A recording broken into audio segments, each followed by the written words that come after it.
En esta sección en particular lo que vamos a hacer es ver la parte de RPC llamada procedimientos remotos, bien, lo cual es un tema que únicamente vamos a ver en la teoría, no vamos a tener práctica de esta herramienta en particular. En RPC los programas concurrentes van a estar formados por módulos, bien, donde dentro de cada uno de esos módulos puede haber procesos, que son los que van a actuar como procesos clientes, bien, que van a ser los que van a estar activamente trabajando. Y además también va a haber procedimientos que son los que se exportan para que puedan ser llamados por esos procesos que están activamente trabajando. Bien.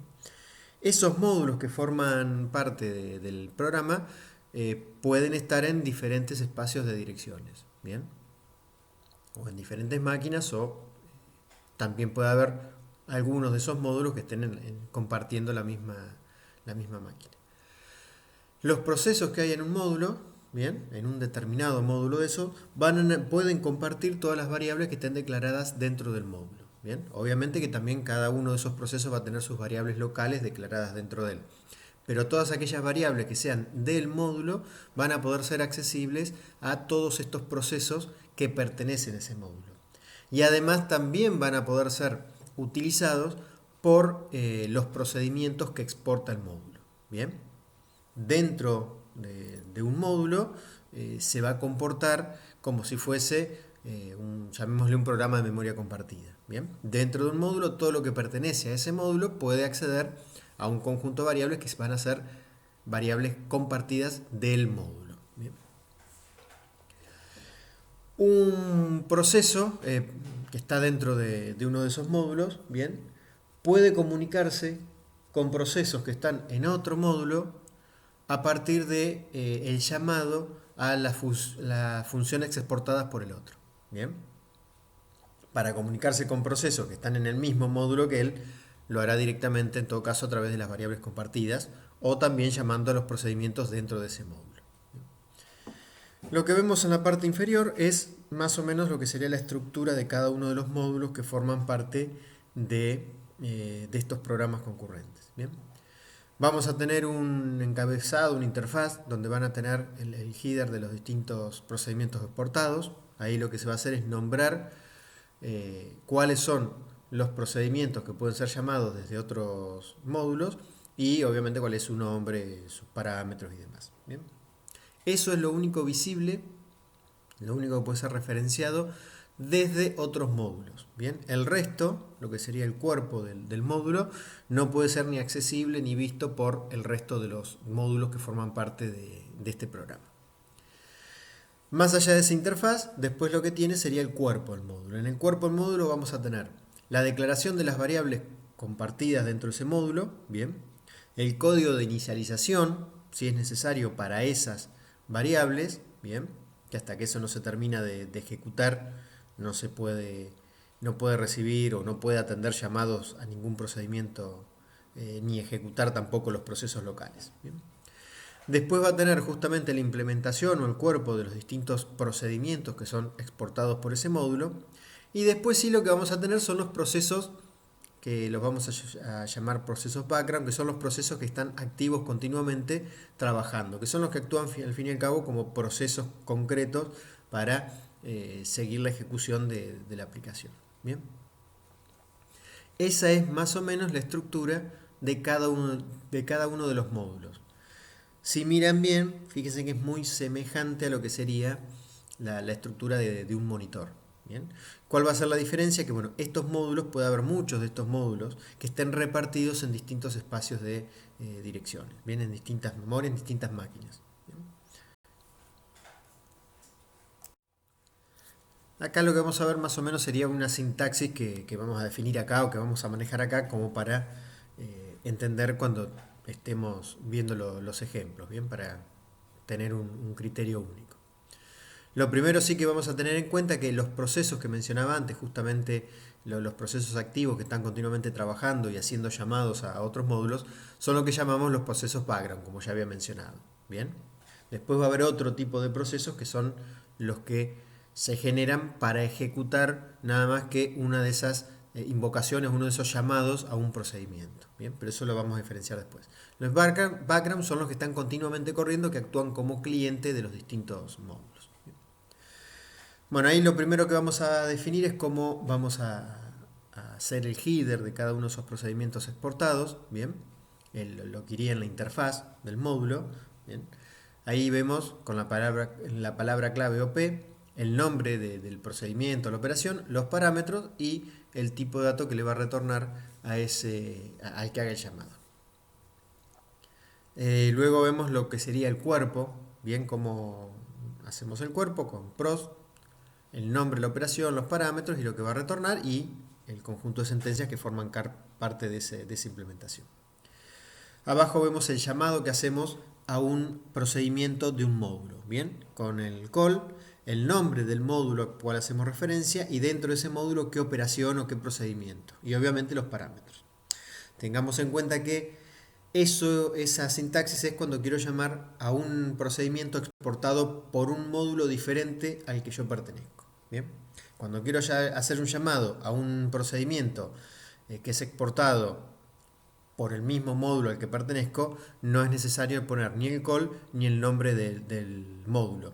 Es como estar haciendo un llamado a un procedimiento común y corriente dentro de un programa secuencial. Bien. Acá lo que vemos es, con más detalle, lo que sería el funcionamiento de un llamado que hace un proceso a un determinado procedimiento exportado por otro módulo o por el mismo módulo al cual pertenece. Vamos a ver cuál es la diferencia. Bien. Lo primero que vamos a ver obviamente es cuando hace un llamado a un procedimiento exportado por otro módulo que no es el que él pertenece. Bien. ¿Cuál es la idea en este caso? El proceso que se está ejecutando hace un llamado, hace un call a un procedimiento exportado por otro módulo. Bien. A partir de ese momento, el proceso que hace el llamado se queda demorado ahí hasta que el procedimiento al cual llamó termina de ejecutarse y le devuelve los resultados. Recién en ese momento el llamador va a poder continuar su ejecución. Bien. ¿Cómo se resuelve o cómo se atiende ese pedido? Bien. Lo que va a hacer el módulo que tiene ese procedimiento exportado es generar, en principio generar, después vamos a ver que podría ser de otra manera, pero en principio lo que va a hacer es crear un nuevo proceso. Bien. Lo único que va a hacer ese proceso nuevo es resolver o ejecutar ese llamado particular a ese procedimiento, bien, o sea, esa invocación en particular, la resuelve, ejecuta ese procedimiento en nombre del proceso llamador, lo termina de ejecutar, le devuelve los resultados al proceso llamador y ese proceso que se había generado para resolver esa invocación muere, termina. Bien. Esa sería la forma normal en la que funcionaría cuando estamos haciendo un llamado a un procedimiento exportado por otro módulo diferente al cual está el proceso. Bien. En cambio, cuando el proceso hace un llamado a un procedimiento de su propio monitor, no es necesario generar un nuevo proceso para servir ese pedido. Directamente va a poder actuar como si fuese un llamado a un procedimiento común. Bien, ¿qué es lo que va a hacer? El mismo proceso que hace el llamado es el que ejecuta el procedimiento. Bien, la invocación es a ese procedimiento, la ejecuta y luego, una vez que terminó de ejecutarlo y tiene los resultados, continúa con su propia ejecución. Bien, pasa a comportarse como si fuese un llamado a un procedimiento local. Bien, nada de hacer un llamado remoto. Bien. Lo que dije al principio, que cuando el módulo donde está el procedimiento es diferente a donde está el proceso, lo que hoy dije es, bueno, se va a crear un nuevo proceso para ejecutar ese llamado a ese procedimiento y luego muere. Bueno, en general esa es una opción, pero en general lo que se tiene es ya un conjunto preestablecido de una serie de procesos que están dormidos, sin nada que hacer, digamos, que cuando se hace un llamado a uno de los procedimientos exportados por el módulo, uno de esos procesos que está ahí dormido es despertado, se le indica qué es lo que tiene que ejecutar, lo ejecuta y luego se vuelve a dormir. ¿Esto para qué? Es para que no sea tan costoso cada vez que se hace un llamado, porque la creación y la finalización de un proceso en particular puede llevar un cierto tiempo, que es más barato, menos costoso directamente tomar uno que ya está creado pero sin hacer nada. ¿Bien? Hasta acá lo que vimos es cómo funcionaría un llamado que hace un proceso a un procedimiento que está en otro módulo o en el mismo. Bien, pero básicamente lo que estamos analizando, lo que analizamos hasta este momento es nada más que la forma en que se comunicarían, bien, donde obviamente la comunicación sería a través de los parámetros de entrada o salida de esos llamados, bien. Y el único punto de sincronización que estamos viendo es la sincronización que se hace cuando uno hace un llamado y tiene que esperar a que lo que sería el servidor termine de atender ese llamado. ¿Bien? Pero no estamos manejando de ninguna manera otro tipo de sincronización. Sincronizaciones por condición, sincronizaciones por exclusión mutua. ¿Por qué necesitamos en este caso? Dijimos que dentro de cada módulo las variables van a ser compartidas por todos los procesos que forman parte del módulo y además por todos los procedimientos que están dentro de ese módulo también. Pero, obviamente, si esto son variables compartidas, vamos a poder tener todos los problemas que hemos tenido en la primera parte de la materia, cuando hablamos de básicamente memoria compartida, antes de usar semáforos, antes de usar monitor y todo lo demás. ¿Bien? Todos esos problemas, el que dos estén accediendo al mismo tiempo a la variable, el que los dos la estén actualizando, todos los inconvenientes que teníamos antes los vamos a tener ahora dentro de cada módulo. ¿Bien? Porque eso no va a estar definido. Bueno, entonces acá lo que vemos es que, como mencioné, por sí mismo RPC es solo un mecanismo de comunicación. La sincronización la vamos a tener que hacer de alguna otra manera. ¿Bien? Y en general en RPC se puede trabajar de dos maneras, con dos enfoques diferentes. ¿Bien? Todo va a depender de cómo se puede ejecutar dentro de cada módulo. ¿Bien? Una cosa es cuando los módulos trabajan con exclusión mutua, que significaría que un único proceso o procedimiento va a poder estar ejecutándose a la vez dentro de un monitor, perdón, de un módulo. ¿Bien? Actuaría justamente de la misma manera que trabaja un monitor. ¿Bien? Cuando veíamos que en el monitor puede estar ejecutando una sola invocación a un único procedimiento a la vez, bueno, acá pasaría lo mismo. No podría estar ejecutándose dos llamados al mismo o a distintos procedimientos al mismo tiempo, y tampoco podría haber compartiendo el tiempo de ejecución con algún proceso. ¿Bien? Obviamente este es el caso, no es muy bueno porque reduce demasiado lo que sería la concurrencia. ¿Bien? Pero nos facilita o resuelve de forma implícita todo lo que sea el manejo en forma exclusiva de las variables que son compartidas dentro de cada módulo. ¿Bien? Pero como dije antes, no tiene mucho sentido utilizar los módulos de esta manera porque realmente sería muy reducida la concurrencia que podemos tener. ¿Bien? Ni siquiera podría haber dos clientes ejecutando al mismo tiempo. ¿Bien? Lo cual es raro que ocurra. ¿Bien? La otra manera de trabajar es justamente de forma concurrente. ¿Bien? ¿Qué significa en este caso? Cada módulo va a poder estar ejecutando más de un proceso a la vez, más de un proceso de los background, como también más de un proceso ejecutando un llamado a un procedimiento que le habían hecho. ¿Bien? Obviamente esto, como dije, nos genera los problemas de exclusión mutua y demás que podíamos tener antes. ¿Bien? En el primero de los casos, entonces, cuando trabaja con exclusión mutua, de alguna manera vamos a tener que poder resolver la sincronización por condición a mano, pero la exclusión mutua nos la resuelve solo la forma en que trabajan esos módulos. En el segundo caso de que los módulos trabajen en forma concurrente, vamos a tener que manejar de alguna manera ambas sincronizaciones, tanto por condición como por exclusión mutua. Bien.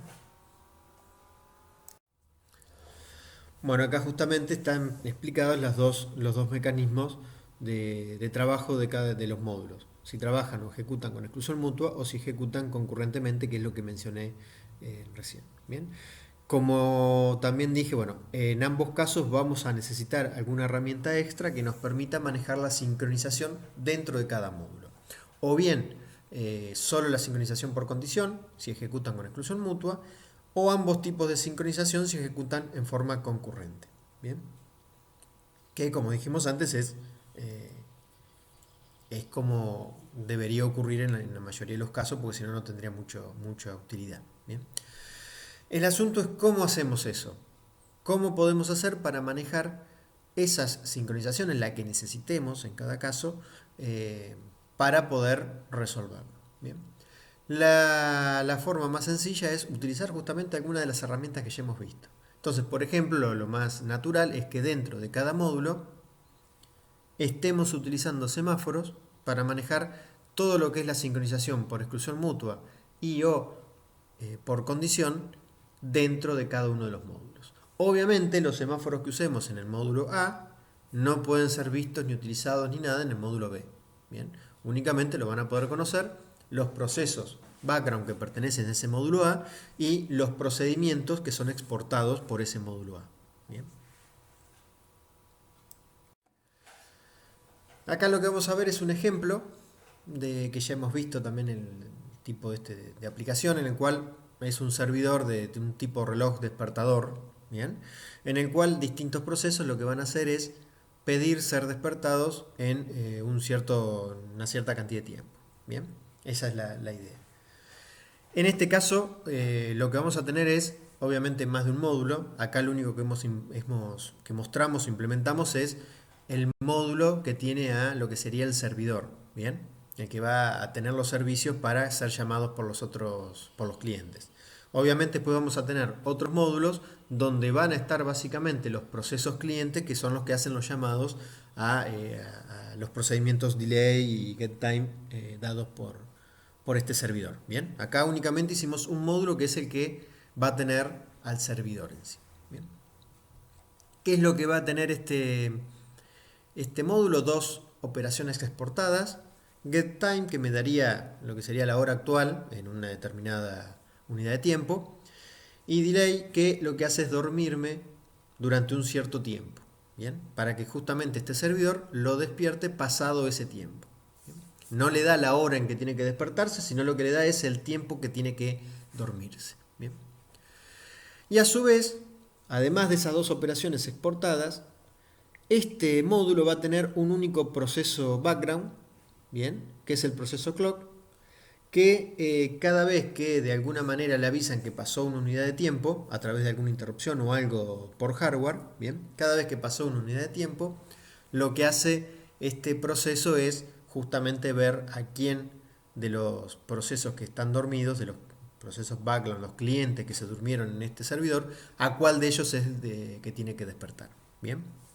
Es lo que va a componer este módulo en particular del programa. Bien, dos operaciones exportadas, dos procedimientos exportados y un único proceso background. Los pedidos que se van a ir haciendo de los distintos clientes a los cuales hay que dormir, obviamente los vamos a tener que guardar ordenados de alguna manera de acuerdo a la hora en la que se tienen que despertar. Bien, entonces vamos a usar esa cola que está ahí, NAPQ, vamos a ir durmiendo justamente a los distintos procesos encolados ahí de acuerdo a la hora en la cual tienen que despertarse. Bien. Obviamente esta cola tienen que acceder desde distintos lugares. Recordemos que además puede haber más de un proceso cliente que está haciendo un llamado al procedimiento delay. Bien, podría haber más de un proceso al mismo tiempo que está queriendo encolar justamente su pedido en esa cola compartida. Bien, por lo tanto, obviamente tenemos que asegurar que el uso de esa cola sea atómica, que no pueda haber más de uno de esos procesos clientes o tampoco un cliente y el proceso clock que al mismo tiempo estén manipulando la cola, porque ahí podríamos tener errores. Bien, entonces para justamente poder proteger el uso de esa cola es que vamos a usar el semáforo que mencionamos ahí arriba, M, que obviamente como es para usarlo para manejar una sección crítica o para manejar exclusión mutua, va a estar inicializado en 1. Bien.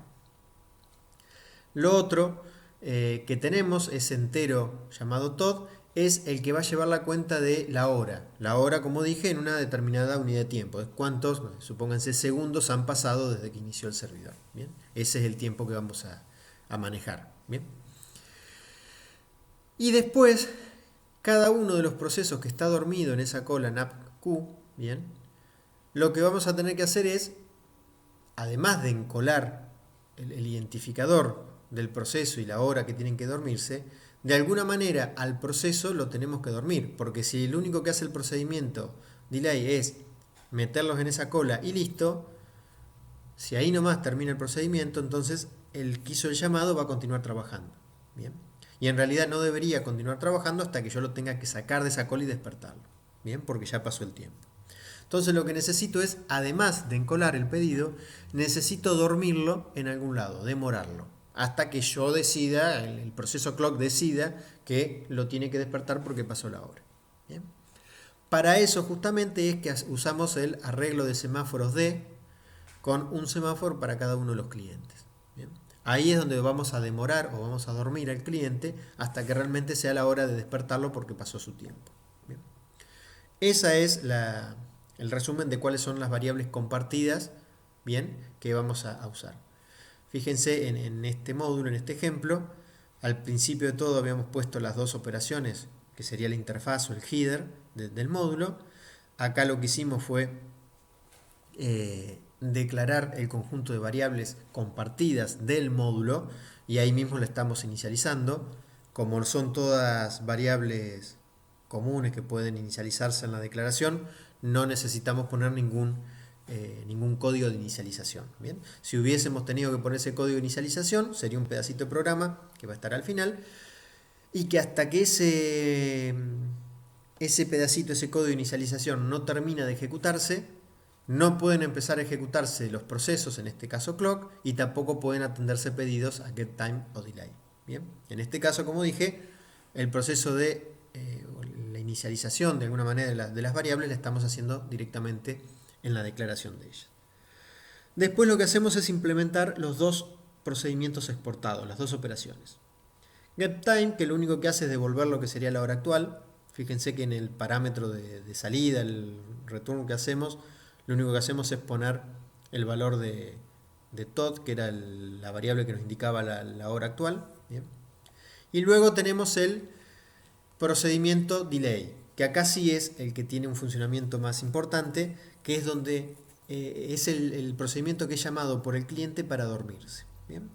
Como parámetro lo que va a tener es la cantidad de tiempo, de unidades de tiempo que tiene que dormirse, y el identificador del proceso para saber a quién hay que despertar después. Bien. Entonces lo que hacemos ahí es primero que nada definir cuál es la hora en la cual tiene que ser despertada la persona. Bien. Que justamente es la hora actual más ese intervalo de tiempo que tiene que dormirse. Bien. Y después lo que tenemos que hacer es encolar ese pedido del identificador del cliente y la hora en la cual tiene que ser despertado. Bien.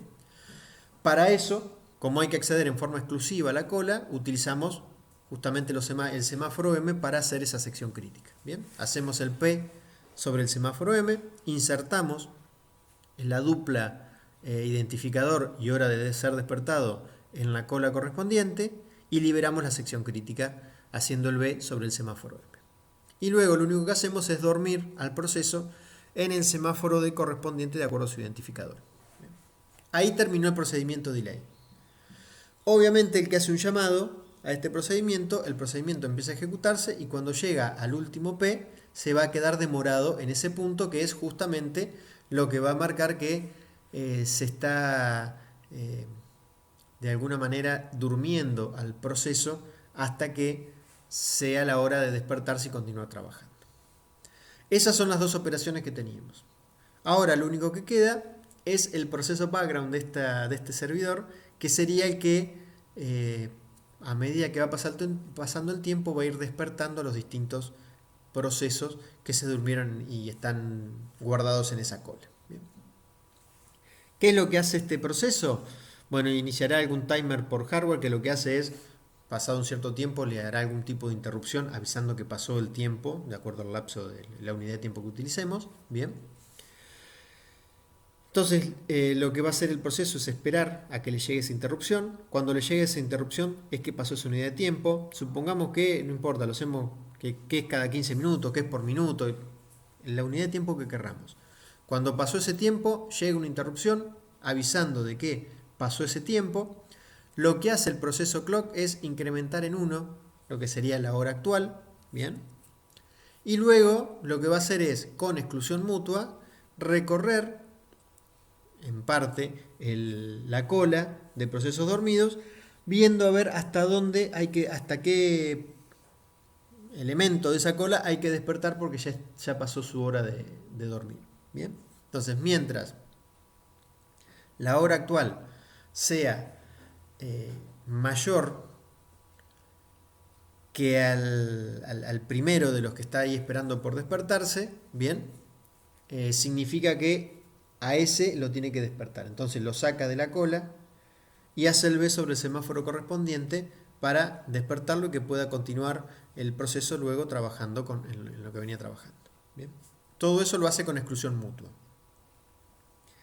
Vamos a suponer acá, para no hacerlo tan complejo al código, que la función esa min, si la cola estuviese vacía, nos va a devolver un valor infinito muy grande que nunca puede ser alcanzado por todo. ¿Bien? Si no, primero deberíamos preguntar por qué la cola no esté vacía, y luego, si la cola no está vacía, ahí sí recién preguntarnos por esto que estábamos mencionando ahí. ¿Bien? Para simplificar, vamos a suponer que la función min, en caso de la cola esté vacía, nos devuelve un valor infinito muy grande al cual nunca Todd va a poder llegar. ¿Bien? Este entonces sería más o menos la estructura de un módulo. En este caso sería el módulo que va a tener en particular al servidor, ¿bien? El que va a actuar como servidor, y luego el programa estaría compuesto por uno o más módulos que son los que van a tener a los clientes. ¿Bien? Particularmente podría ser que en cada máquina distinta que forme parte de este programa se tenga un módulo con uno o más clientes que están justamente en esa máquina. Acá estaría toda la explicación que ya hicimos mirando el código directamente que estaba implementado. Bien, así que no tiene mucho sentido repetirlo, pero bueno, acá está la explicación para que les quede para qué se utiliza cada una de las operaciones o de las distintas variables que estamos trabajando y cuándo se debe usar y de qué manera los semáforos que forman parte de esas variables compartidas. Ahora lo que vamos a ver es otro ejemplo también del tipo cliente-servidor para el manejo de caché en un sistema de archivos distribuidos. Bien, lo que vamos a ver es una explicación y una especie de pseudocódigo de cómo deberían implementarse. Bien. ¿Cuál es la idea acá? Que vamos a tener vamos a suponer que hay varios procesos de una aplicación que están ejecutando en una workstation y que tenemos archivos de datos que están almacenados en un file server. Bien. Los distintos programas lo que van a hacer es, cuando necesitan acceder a un determinado dato, bien, es llamar a ciertos procedimientos read y write de un módulo local a esa workstation que sería el file caché. Bien, o sea, vamos a tener un módulo local que es el que va a tener al cual van a acceder directamente, digámoslo así, los distintos procesos de la aplicación. Bien. ¿Para qué? Para leer en este caso y escribir arreglos de caracteres. Por otro lado, vamos a tener los archivos que están en el file server, van a estar en bloques de 1024 bytes, fijos, siempre el mismo tamaño. Bien. Y lo que vamos a tener es que el módulo del file server, maneja los accesos a los bloques de disco donde está realmente la aplicación. Bien. File caché accederá en todo caso a una caché, el file server directamente al disco donde van a estar realmente los archivos. Bien.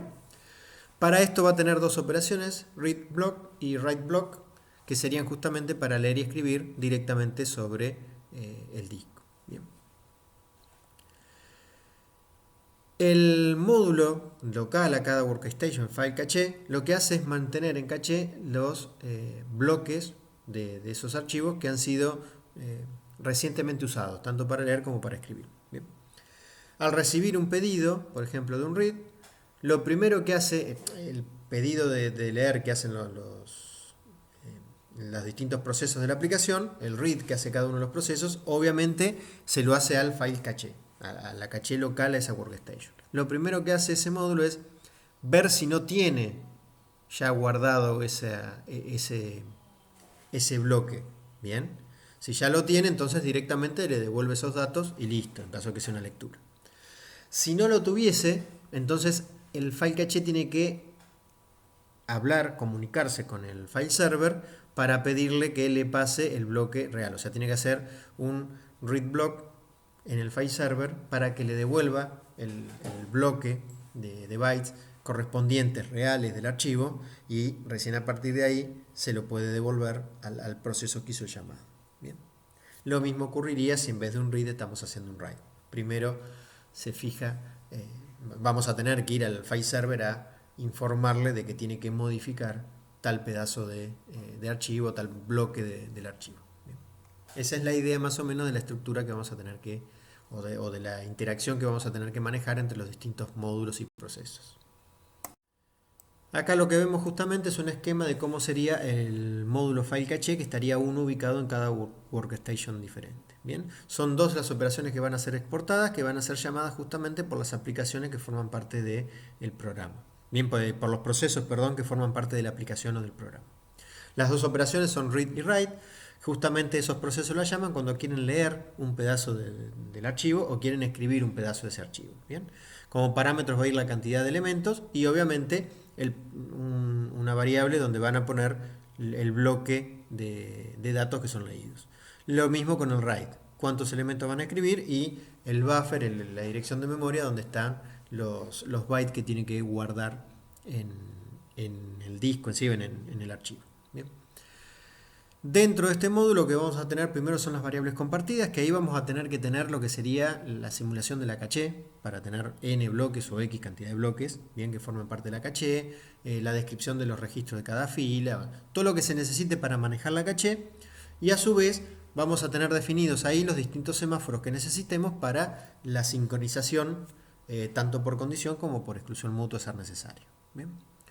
¿Qué es lo que harían el procedimiento read en particular ahora?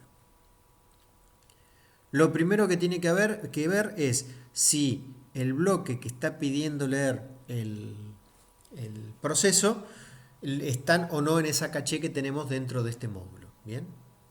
Si no estuviesen en la caché, lo que tiene que hacer es ir y pedírselos al file server. Bien. En ese caso, si tiene que pedírselo al file server, lo primero que tiene que hacer es elegir en qué bloque de la caché va a ubicar los datos que traiga del file server. Bien. Si no hubiese ningún bloque de la caché libre, bien, va a tener que reemplazar alguno de los que ya está. Entonces, una vez que se selecciona en ese caso o un bloque libre o uno que hay que reemplazar, bueno, si hay que reemplazar, si no estaba vacío ese bloque, lo primero que tiene que hacer es enviar al file server que escriba el bloque ese para guardar realmente los datos que forman parte del disco. Bien, entonces al file server le envía un llamado, un procedimiento write block, le manda el bloque que estaba en la caché que tiene que guardarse, y después, haya tenido que hacer eso o no haya tenido que hacer un write block porque estaba vacío el bloque de la caché, lo que hace es leer en el file server el bloque que realmente necesita. Bien, el file server llama a la operación read block y lo pone justamente en ese bloque de caché que o acaba de ser liberado o ya estaba libre, pero fue el que fue seleccionado. Bien. Cuando salimos de ese if primero, del grande que está dentro de la operación read, significa que ya tenemos en la caché el bloque de memoria que está siendo pedido por el proceso. O porque tuvimos que ir a buscarlo en la caché y al file server y ya lo trajimos haciendo el read block, o bien porque ya estaba en la caché. Bien, cualquiera sea el caso, lo que hacemos es tomar los datos que están en ese bloque de caché y enviarlos ubicarlos, ponerlos en el parámetro buffer, que es la dirección de memoria donde la aplicación va a utilizarlos. Bien. El proceso de la aplicación quería ponerlos para utilizar. En este caso lo que vamos a ver ahora es cómo sería el procedimiento write, ¿bien? Donde el cual el proceso de la aplicación lo que quiere es de alguna manera guardar cierta modificación que ha hecho sobre algún bloque de esos archivos, ¿bien? Lo primero que tiene que hacer es ver si ese bloque ya está en la caché, ¿bien? En todo caso tendría que reutilizarlo, o sea, grabarlo sobre esa misma posición, guardar ese bloque, esos 1024 bytes sobre esa misma parte de la caché. Y si no, lo que tiene que hacer es, si no estuviese ese bloque de memoria en la caché, lo que va a tener que hacer es de alguna manera hacerse un huequito, ¿bien? Como para poder poner ese dato en algún bloque vacío, ¿bien? Entonces, en ese caso, si no estuviese el dato ya en la caché, lo que tiene que hacer es seleccionar un bloque vacío, y si no hubiese ningún bloque vacío, seleccionar un bloque que tenga que llevar al archivo para dejarlo vacío. Bien, seleccionar un bloque de acuerdo a la política de reemplazo que tenga, que uno quiere usar. Bien. Entonces, selecciona un bloque. Si ese bloque no está vacío, lo que hace es vaciarlo, enviando justamente al file server, llamando a la operación write-block, para que guarde efectivamente el cambio hecho en esos archivos. Bien. Una vez que sale del if, es porque ya tiene el lugar de la caché donde tiene que guardar esta información que el proceso de la aplicación quiere guardar. Bien. Puede ser que era un lugar que estaba... en que ese mismo bloque, ese mismo número de bloque ya estaba en esa posición y lo que hacemos es reemplazarlo. O puede ser que no hubiese estado ahí, entonces podíamos haber elegido un bloque vacío o tener que haberlo vaciado. En cualquiera de los casos, lo que tenemos ahora es una ubicación en la caché donde hay que guardar los datos que nos acaban de pasar como parámetro. Lo guardamos ahí y ahí terminó el llamado al write. Obviamente acá lo que estamos haciendo es un manejo muy por arriba de lo que para ver justamente cómo se maneja RPC. No estamos haciendo referencia a una solución concreta del manejo de archivos ni nada por el estilo, ¿bien?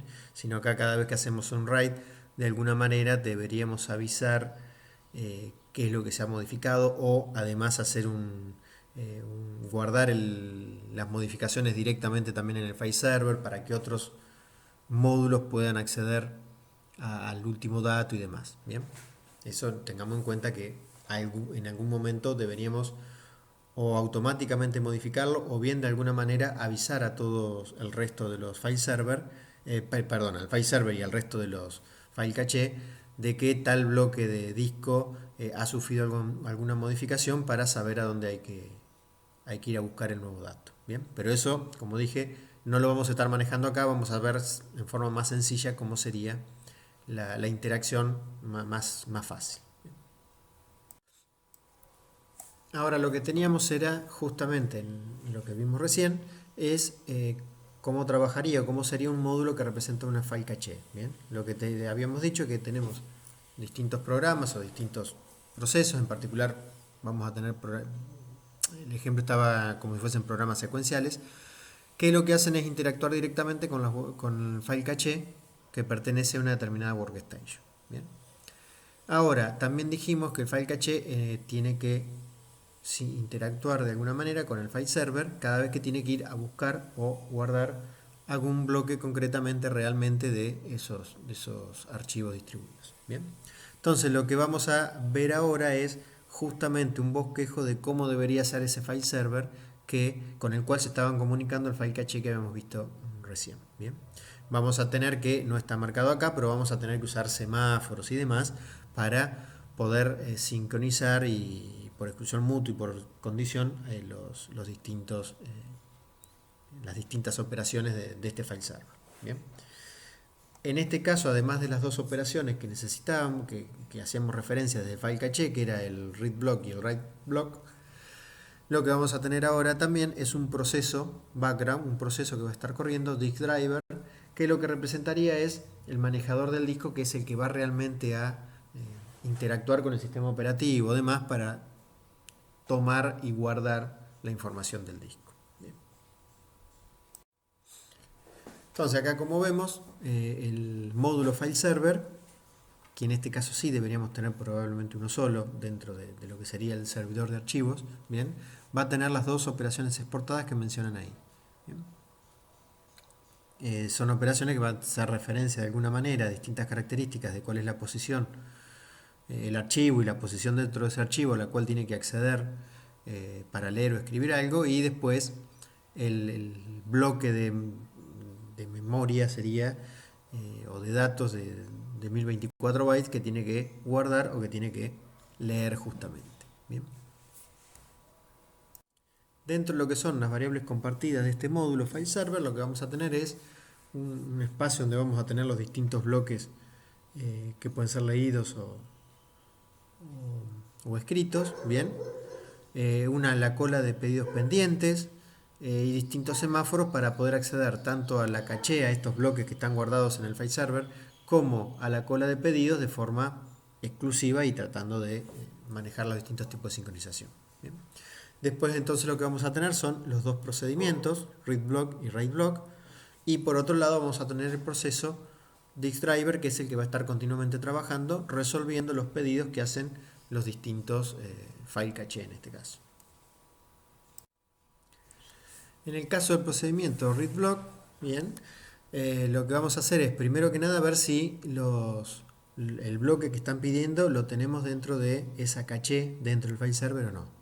Bien, si no estuviese en la caché, lo que hay que hacer es encolar concretamente el pedido para que el disk driver vaya y acceda realmente al disco y tome los datos esos y los ponga en uno de los bloques de caché.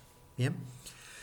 Una vez que salimos del if, el bloque que están queriendo leer ya está en esa caché. Lo único que tenemos que hacer es copiar esa información en el parámetro de salida que me están pasando en este procedimiento. En el caso del procedimiento write block, lo que hace es ubica el bloque en caché, bien, donde tenemos que escribir el bloque que me mandaron como parámetro. Si es necesario grabar físicamente porque no hubiese lugar o algo por el estilo en la caché y tuviese que vaciar de alguna manera algún bloque, lo que tenemos que hacer es hacer grabar físicamente en el disco el bloque de caché que estamos justamente vaciando. Bien.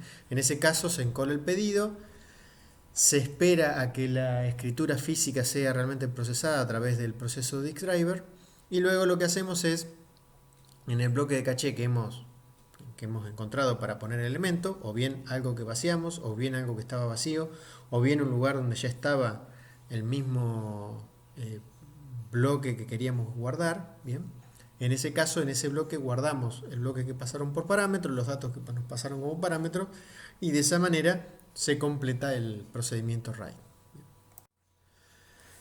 Y ahora lo único que queda es el proceso background disk driver, bien, que es el encargado de justamente resolver aquellas operaciones que se han ido encolando, tanto de lectura como de escritura. Bien, entonces espera que haya algún pedido en esa cola, bien, y justamente realiza la operación física. Espera de alguna manera la interrupción para que le avisen de que terminó de hacerse el read o el write físico sobre el disco. Y cuando ya está, despierta a los procesos correspondientes en el read block o en el write block para que puedan continuar con la ejecución de esos pedidos. Ahora lo que vamos a ver es un ejemplo de no cliente-servidor, sino pares que interactúan en el intercambio de valores. Bien, tenemos dos módulos donde cada módulo tiene su propio valor y lo que tienen que hacer es intercambiarlo.